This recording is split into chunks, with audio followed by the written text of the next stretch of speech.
이제 하나님의 자녀가 된 우리가 이 세상을 살아가면서 과연 어떻게 살아가야 하는 걸까요? 많은 이들이 이 세상은 만몬이라는 신이 지배하는 세상이라고들 얘기하며 공감합니다. 그런데 실제로 이 세상을 살아내는 것은 두 가지 삶의 방식이 존재합니다. 바로 만몬에 의해 지배당하고 사느냐, 아니면 만몬을 지배하고 사느냐입니다. 어떤 삶의 태도를 지니고 살아가느냐에 따라 우리 삶은 크게 달라질 수 있습니다. 누가복음에 두 명의 부자가 연이어 대꾸로 나옵니다. 십계명 등 구약의 율법을 성실히 지켜온 한 부자 관리가 영생 얻는 방법을 묻습니다. 예수님은 그에게 한 가지 부족한 것이 있으니 곧 그의 전 재산을 다 팔아 가난한 자들에게 나눠주라 하시며 그리하면 하늘에서 보화가 있겠다고 말씀하셨습니다. 그러자 그 부자는 심히 근심하였고 예수님은 재물이 있는 자는 하나님 나라에 들어가기가 심히 어렵다고 말씀하십니다.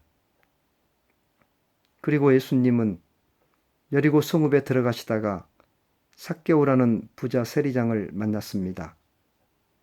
삭개오는 당시 이스라엘을 지배하고 있던 로마 정부를 위해 동족인 유대인들로부터 세금을 징수하고 있었습니다. 그는 예수님을 영접하면서 자진해서 이렇게 말합니다.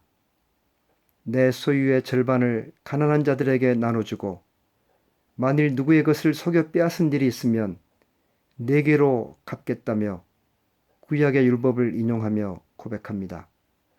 그러자 예수님은 오늘 구원이 이 집에 이르렀다고 말씀하셨습니다. 여기에 가장 중요한 교훈이 있습니다. 바로 재물을 가난한 사람들에게 나눠주라는 예수님의 명령과 그 마음을 미리 알고 재물을 이웃과 나누려는 삭개오와 같은 결단입니다. 반드시 모든 재산을 가난한 사람들과 나눠야 한다는 말씀이라기보다는 삭개오처럼 필요 이상의 재산을 가난한 사람들을 위해 내놓으라는 겁니다. 그럼 나는 어떻게 생활하고 있는지요?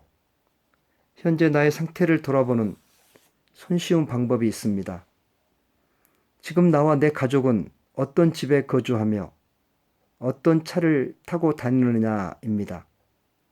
아무개는 대저택에 살며 고급차를 타고 다니지만 헌금과 구제도 많이 하고 있다고요? 그런데 그것이 은연중 나를 드러내는 과시의 동기가 되고 죽여야 할 내 의를 오히려 강화시키는 것이 된다면요? 예수님처럼 이 땅에서 소외되고 가난한 사람들과 함께 하려는 진정한 마음을 가지려 한다면, 그들과 너무나 동떨어진 환경 속에서 살아간다면 힘들지 않을까요? 가난한 마음은 기본적으로 자발적인 청빈의 생활에서 출발합니다. 교회도 마찬가지입니다. 아름다운 큰 교회 건물, 과연 그곳에 허름한 옷 입은 가난한 이웃이 언제든 편히 들어가 쉴 수 있는 곳이 될 수 있을까요? 초대교회의 아나니아와 삽비라 부부는 진실된 마음이 아닌 교회에서 인정받으려는 욕구로 물질을 바치려다 목숨까지 잃었습니다. 우리는 단순히 교회에 헌금만 하면 이웃에 대한 우리의 모든 의무가 끝나버리는 것으로 잘못 알고 있습니다. 보물을 하늘에 쌓는 방법은 헌금이라고들 이야기합니다. 그러나 예수님은 오직 너희를 위하여 보물을 하늘에 쌓아두라. 거기는 좀이나 동록이 해하지 못하며 라고 말씀하시며 너희 소유를 팔아 구제하여 낡아지지 아니하는 주머니를 만들라. 곧 다함이 없는 보물이니 거기는 도적도 가까이 하는 일이 없고 좀도 먹는 일이 없다고 말씀하십니다. 그러므로 보물을 하늘에 쌓아둔다는 것은 분명히 가난한 사람들을 구제하는 것을 뜻하는 것입니다. 마치 부모 공양을 대신하여 고르반하고 하나님께 드리기만 하면 그만으로 알고 부모 공경을 등한히 했던 유대인들처럼 우리도 그냥 매주 교회에 드리는 헌금만으로 우리의 마땅히 행할 구제의 의무를 소홀히 하는 외식하는 자가 될까 두렵습니다.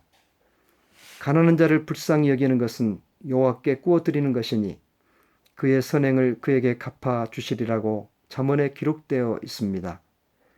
예수님께서는 삼가 모든 탐심을 물리치라 사람의 생명이 그 소유에 넉넉한 데 있지 아니하리라 하시면서 비유를 들었습니다. 한 부자가 그 밭에 소출이 풍성함으로 속으로 말합니다. 내가 곡식 쌓아둘 곳이 없으니 어찌할꼬 큰 곡간을 지어 여러 해 쓸 물건을 많이 쌓아두고 평안히 쉬고 먹고 마시고 즐거워하자. 그때 하나님이 어리석은 자여 오늘 밤 내 영혼을 도로 찾으면 내 준비한 것이 누구의 것이 되겠느냐 하시면서 자기를 위하여 재물을 쌓아두고 하나님께 대하여 부요치 못한 자가 이와 같으리라고 말씀하셨습니다. 누가복음에는 재물과 부자에 대한 이야기와 비유가 참 많이 나옵니다. 부자는 죽어 지옥에 갔고 거지 나사로는 천국에 갔습니다. 예수님은 부자여 너는 생전에 잘 먹고 잘 살았고 나사로는 힘들게 살았으니 이제 그는 여기서 위로를 받고 너는 괴로움을 받는다고 말씀하셨습니다. 마치 구원이 이 땅에서의 재물의 많고 적음에 따라 좌우되는 것처럼요.